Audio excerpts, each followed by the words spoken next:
This was the moment when the world suddenly woke up to what's been happening in Ecuador over the past few years. On the 9th of January in the coastal city of Guayaquil, masked gunmen forced their way into TC Television's studio whilst it was broadcasting live. You see staff members being rounded up, forced to sit on the floor. The gunmen are armed with shotguns, rifles, pistols, and some kind of grenade and other explosives.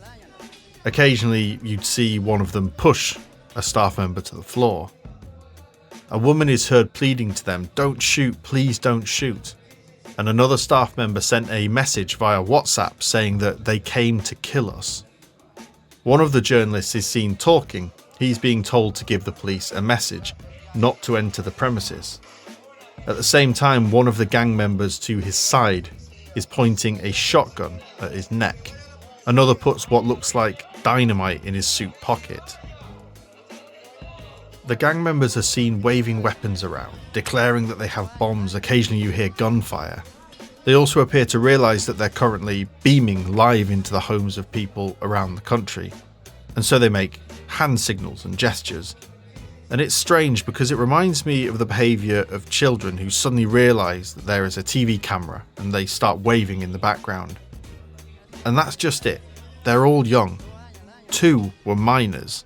The oldest, 25. Eventually, after around 15 minutes, the live feed is cut. Now, remarkably, no one was killed during this chaos, although 2 employees at the TV studio suffered significant injuries. One was shot in the leg and the other suffered a broken arm. 13 of the gunmen were arrested after police stormed the building. They've been charged with terrorism. So the question is why? Welcome to Deep Dive from the Global Initiative Against Transnational Organised Crime. I'm Jack Megan Vickers. And this is what is going on in Ecuador.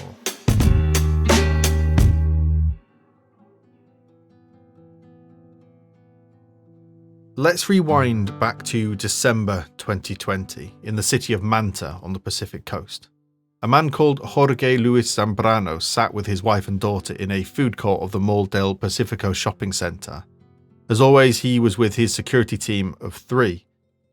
But a gunman approached and shot him multiple times and he died at the scene.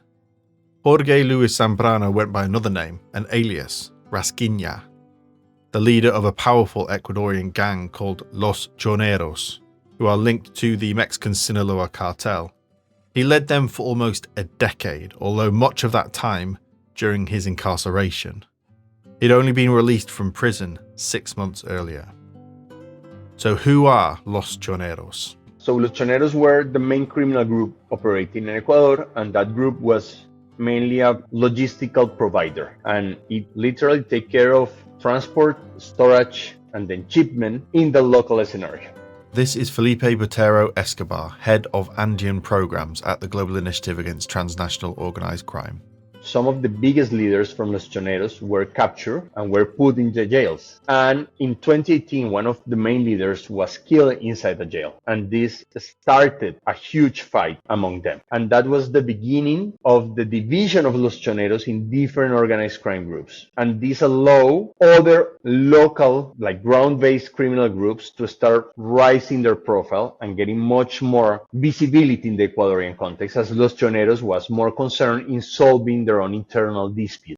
And right now, they're probably not anymore the biggest or the main player, but just one of the biggest with other ones that have resulted of their crisis. Insight Crime have some detailed background on this instability, but let me try and distill it.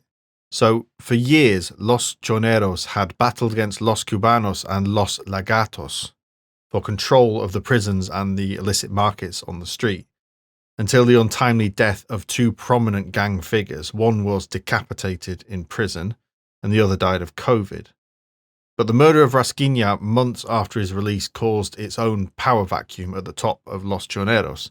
Eventually, Jose Adolfo Macias Villamar, known as Fito, emerged as the new leader of Los Choneros. And let me be indulgent for a moment and tell you about this guy. If you followed any of the stories coming out of Ecuador, you will probably have seen a picture of Fito, as he's quite distinctive. He's a stocky man with wide shoulders and a large dark beard and long dark wiry hair. Now, according to the authorities, inside the prison he controlled La Regional. Fito threw parties, cockerel fighting matches, he had a tiled bathroom and other home comforts. But as we know, prisons are violent, so he had access to weapons, including guns. Finally, Fito had a painting of himself in robes because apparently he studied and gained a diploma in criminal law whilst in prison. We even got a glimpse of him in a music video, a narco corrido about him called El Corrido del León, produced by his daughter, who also features in the video. Fito is seen in prison because someone, of course, smuggled recording equipment in. He's wearing a sombrero vuelteado, which is like a traditional Colombian hat made from arrow cane. He's wearing a pinkish red shirt and jeans. Of course, he sports his large trademark beard.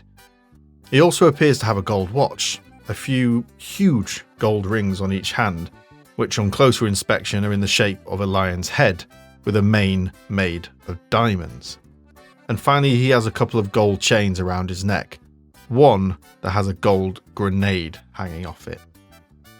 There are some great shots, all in slow motion of course. He's absorbed in a book, shaking the hands of other prisoners, standing in front of a painted mural of a horse, framed by a golden horseshoe encrusted with precious stones. But my favourite shot is when he's seen stroking a fighting cockerel. Anyway, let's step out of the twilight zone and back to reality. After the death of Rasquiña, Los Choneros found smaller gangs began splintering away, like Los Tigarones and Los Chonequillas and Los Lobos. Collectively, these groups call themselves Nueva Generación, New Generation. Now, does that name ring a bell? Well, it perhaps should, because it's reported that this gang collective, Nueva Generación, are working with Cartel Jalisco Nueva Generación, the Jalisco New Generation cartel. The worst day of violence inside the prisons came in September 2021. Decapitations, dismembered, burnt and beaten bodies. One family member of a victim who was sent images by an inmate from inside the prison described the pictures as like a butcher shop. 119 people were left dead. Now, this violence inside the prisons did not start after the death of Rasquiña. It had already been a problem for at least a couple of years. The Ecuadorian government at the time declared a state of emergency inside the prisons in May 2019. But it definitely ramped up as the gangs jostled for power. And we have to remember that this criminal violence does spread beyond the epicenter in the prisons. These gangs are involved in not only drug trafficking, but extortion, weapons smuggling, contract killings. But some of the violence we have seen spark memories of the very worst of the violence we've seen in Mexico. Mutilated bodies hanging from bridges, decapitated bodies, kidnappings and car bombs. This latest flare-up of violence led President Noboa to identify 22 organised crime groups in the country and describe them as narco-terrorists. These gangs, alongside the larger transnational organised criminal networks, are fighting over lucrative cocaine trafficking routes to the US and Europe. Just check out these numbers. 699 kilograms found in St. Petersburg, Russia. 9.5 tons found in Algeciras, Spain. 139 kilograms found in London, the UK. 2.7 tons found in Gioia in Italy. 11 kilograms found in Mersin Port, Turkey. Over 8 tons found in Rotterdam in the Netherlands. I could go on, but this list is just some of the cocaine seizures made in 2023. And the two things that they had in common was that all of these were found within shipments of bananas, and all shipments originated in Ecuador. Ecuador has always been a place where cocaine has been shipped mainly to Europe, and there was one internal criminal group that provided all the logistical services that foreign national organized crime groups needed to actually ship the cocaine to Europe. 6,500 containers of bananas leave Ecuador's ports every week. That's why they are so popular with drug smugglers. Police estimate that 70% of drugs smuggled out of the country are in banana shipments. Ecuador's role as a major transit country for the international distribution of cocaine is not new, but it's partly down to stability and the success of the country, but it's also an accident of geography. So we need to understand where is Ecuador located, and Ecuador is located literally between the two main cocaine producers of the world, Colombia on the north and Peru on the south. But also Ecuador has really good infrastructure, and this is very important because this differs with the road infrastructure that is present in Colombia or the port infrastructure that is present in Peru. Ecuador has a very developed infrastructure towards the port. And this is why Guayaquil becomes very important, because Guayaquil is the main port in Ecuador and one of the main ports in South America with a connection to the Pacific, a lot of rivers, a lot of possibilities to ship cocaine. According to the Global Organized Crime Index, over the last 2 years, Ecuador's cocaine market has increased significantly, from 7 out of 10 to 8.5 out of 10. In 2023, according to Ecuadorian police data, 197 tons of cocaine was seized, which is less than the previous year, which saw over 200 tons. Again, the Global Organized Crime Index describes Ecuador as a cocaine superhighway. Much of that passes through the port of Guayaquil, which is, according to the US Department of State, the major transshipment hub for cocaine heading to Europe and the rest of the world. Plus, those years of stability and peace mean that the state has not developed the same protection mechanisms and law enforcement structures as its neighbouring countries. For example, Colombia has battled organised crime for the best part of half a century, and has the state security forces in place to be effective. And speaking of Colombia, when the FARC signed the peace agreement in 2016, a huge player in the cocaine production distribution was removed, but there were some who refused to demobilize. The main dissident that Colombia first known was Huacho. Huacho was actually Ecuadorian, and he was just from the other side of the border in a municipality named Tumaco in Colombia, or in a province named Esmeralda. And he simply started moving cocaine down the border, which is an uncontrolled border, to storage, but also to use Ecuador as a place of delivery to different buyers. And it's not just FARC dissidents that have used Ecuador for their criminal purposes. Remember, Ecuador has become an incredibly important node in the global cocaine distribution system, so it's hardly surprising that other large transnational organised criminal networks operate here too. With the information we have so far, we know about at least 3 foreign actors operating in the country. The first one and the most historical one has been the Western Balkan, or basically the Albanian Mafias, that has been present in the country at least for 20 years. But they have been operating very under the radar, not promoting violence, paying upfront to avoid confrontations with local criminal organizations, and kind of having a very profitable business of shipment of cocaine through Europe using ports. So their operation of Western Balkans was based on corruption, not only on the state but also on private sectors, and was using ports and boats as the way to move cocaine. The second actor could be the FARC dissident groups, so dissidences that resulted after the peace agreement. And the third actors are Mexican cartels. Now, we can't go into all of these foreign criminal actors, so let's just focus in on the Mexican cartels in particular. For some time, there's been talk about their push into Colombia. According to Colombia's Ombudsman Office, between 2018 and 2022, they issued 20 separate alerts that affiliates of Mexican cartels, in particular the Sinaloa and Jalisco New Generation cartel, were operating on Colombian soil. It's said that they are forging alliances with the ELN, Clan del Golfo, and FARC dissidents, which is a terrifying thought. In Ecuador, as we've seen, those same 2 Mexican cartels have aligned themselves with rival local gangs, who provide security for that superhighway of cocaine. The cartels offer money, weapons, drugs, and personnel, allowing the gangs to grow and fight each other. Mexican cartels arriving, trying to get a part of this business and trying to get contacts with local criminal networks to operate from them. And apparently they were just landing airplanes, leaving weapons and getting cocaine on it. And this availability of weapons get into the local criminal organizations. And finally, there are now reports that the Primero Comando de Capital, or PCC, and their bitter rivals Comando Vermelho, the Red Command, two powerful criminal groups out of Brazil, are now present in some capacity inside Ecuador. And just for the record, those two criminal groups also have working relationships with both the Sinaloa and Jalisco New Generation cartel.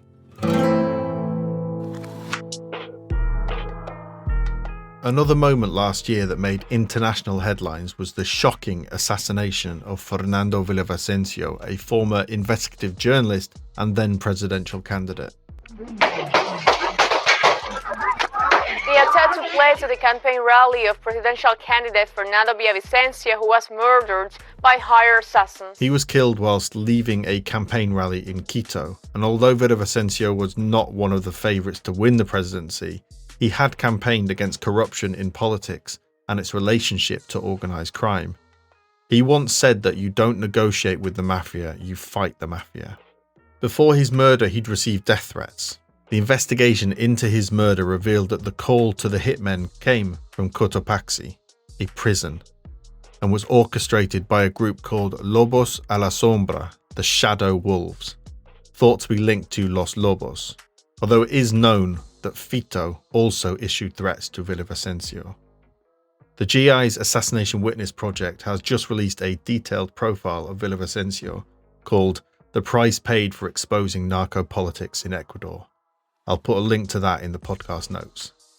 After Villavicencio's murder, 6 Colombian men were arrested for the act and detained in Litoral Penitentiary in Guayaquil, where shortly afterwards all 6 were murdered. They'd been hanged. Finding the mastermind behind these attacks was made significantly more difficult because of these deaths. And Villavicencio was not the only prominent politician killed last year. Agustin Intriago, the mayor of Manta, was shot dead in July. Omar Menendez, a mayoral candidate in Puerto Lopez, was shot in February, the evening before the election. Another mayoral candidate, this time in Salinas, Julio Cesar Faraccio, was shot dead by gunmen on a motorcycle. 2023 was Ecuador's most violent year on record, with a murder rate of 46.5 per 100,000. For context, in 2018, that was just 5 per 100,000. And this violence is causing people to flee, and they're fleeing north. So there is a route that goes from south in the continent and also from the Venezuela, and all of them convene in Colombia on the Darien Gap. And there is a lot of people, like hundreds and thousands of people trying to get to Central America and then to keep their way up to the United States. And the answer is yes. The excess in violence, the extortion mechanisms that are being taken in place are mobilizing Ecuadorians up in this way of the Darien Gap.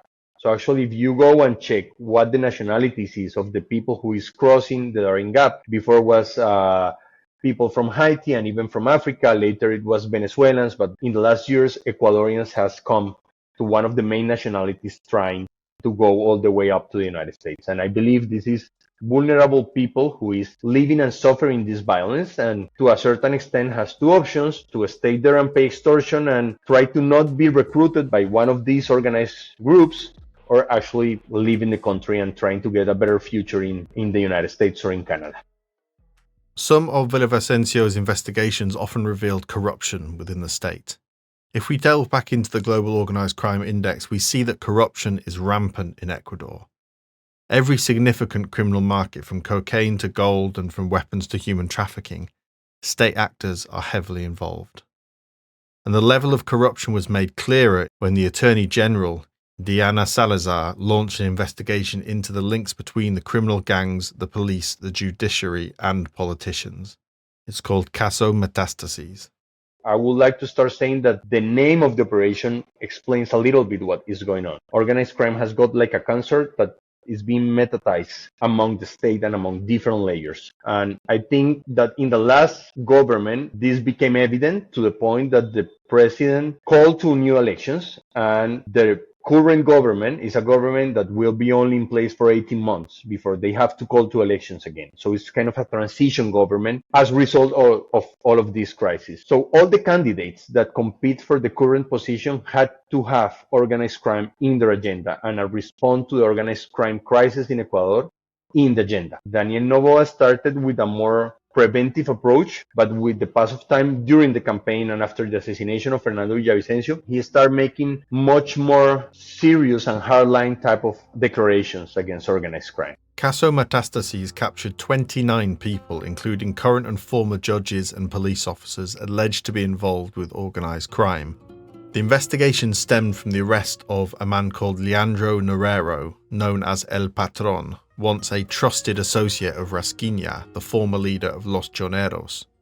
Norero was the founder of one of those breakaway gangs called Los Chone Killers.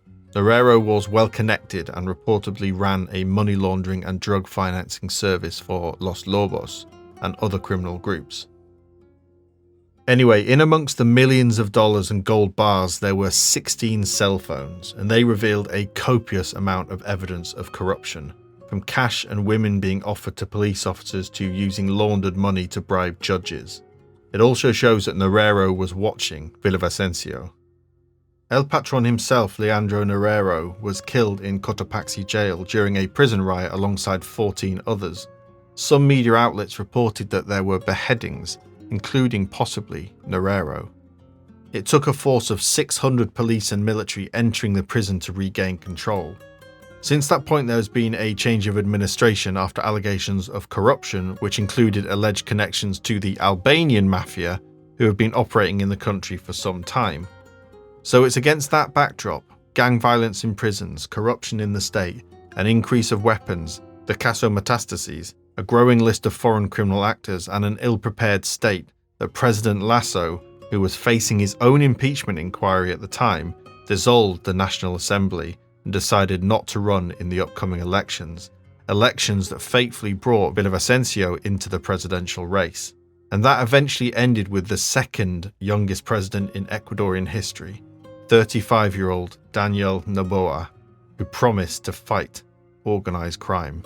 There is no clear direction that the government is taking besides declaring the state of emergency, besides saying openly and publicly that he's going to fight this threat. But it's not clear how, with which mechanisms, and more than that, what are the key elements of a comprehensive strategy against organized crime. And I don't think we will see that because the government needs short-term results as they want to propose themselves for re-election. So we have not seen a comprehensive response to the crisis, but much more reactive measures that will allow first to control the situation, of course, and try to save life, but also to position the president for re-election in the next term. So there is a combination of the needs for security, but also the political needs of the present government. But right now, I could not say what is the response besides what has been public, which is the declaration of a state of emergency and the declaration of an internal armed conflict.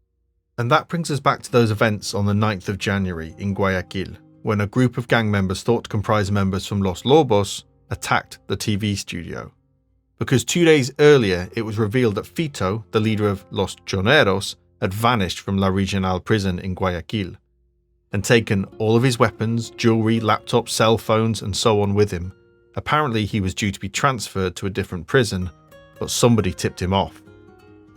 It was this escape that prompted President Daniel Noboa to declare a state of emergency and an enforced curfew for 60 days. En el que los condenados por narcotráfico, sicariato y el crimen organizado le dictaban al gobierno de turno qué hacer. Lo que estamos viendo en las cárceles del país es el resultado de la decisión de enfrentarlos. This action resulted in the explosion of chaos on the 9th of January. Several police officers were kidnapped, the attack on the TV station, vehicles set on fire, prison guards held hostage by prisoners, schools, offices, government buildings were closed, shops were looted, and a number of IEDs were detonated around the country. That's when Noboa declared the military were going in to neutralize the narco-terrorists, as he said. This is the second time Fito has escaped. It happened back in 2013. He was eventually caught a few months later back in Manta, but with his latest disappearing trick, Fito's whereabouts are currently unknown. And to compound the issue, Fabrizio Colon Pico, a leader of Los Lobos, also escaped from a different prison. Then just days after the incident at the TV studio, the prosecutor investigating it, Cesar Suarez, was shot multiple times and killed in Guayaquil. A A few hours earlier, he'd spoken about his concerns over his lack of police protection to news outlet El Universo.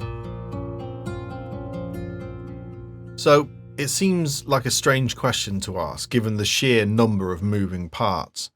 But what happens next? It is impossible to read the future, but what we are seeing right now is that the organized crime groups present in Ecuador literally declared the war to the state. This is a war declaration, and the state is responding, saying who the state is. With the capacities they have, they're saying we're here and we're not going to tolerate this, and we're going to respond to this. And this declaration of as a state of emergency is literally putting the military forces on the street to fight organized crime. And right now, local criminal organizations are replicating to their neighborhoods and trying to keep a low profile while they're fighting and they're hitting the government with more specific and more type of terrorist attack. I think that the violence will be sustained in the country, and I don't see that the declaration of a state of emergency will necessarily have an impact on violence, at least in the short term. What could be done is probably the most important question, and the most important question for the Ecuadorian government. And I believe that is moving from a reactive approach to a more proactive approach, and that includes to literally design a long-term strategy against organized crime that include fighting corruption in the state, that include strengthening the capacities of law enforcement, but not necessarily for military confrontation to keep violence low, but more to actually disrupt the criminal markets and the criminal ecosystem. And finally, Ecuador is moving towards implementing a prevention approach. And I think this is going to be key, especially for violence. And it's to start considering prevention strategies, prevention mechanisms as a right citizen security policies that can be implemented at the local levels in cities like Guayaquil, like Duran, even like Quito, to avoid violence to keep escalating, or if it's possible, to start diminishing violence. But working directly with youth people, with local leaders, like increasing community resilience to try to control that while the state is literally trying to disrupt the criminal organization threat that the country is living. Not long ago, Ecuador was considered one of the safest countries in Latin America, but no longer. All countries are touched by organised crime to varying degrees. But these events, which have taken place over just a few years, show what can happen if a state is caught asleep at the wheel. Organised crime has not only taken root, it's fast growing into a monster.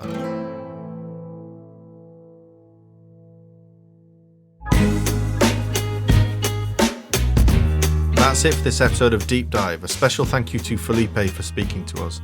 Felipe's written on what's happening in Ecuador and also separately about the assassination of Fernando Villavicencio. I'll put a link to both of those in the podcast notes, as well as any research links. For more information about organised crime from around the world, head over to our website, globalinitiative.net. This has been Deep Dive from the Global Initiative Against Transnational Organised Crime. I'm Jack Megan-Vickers. Thanks for listening.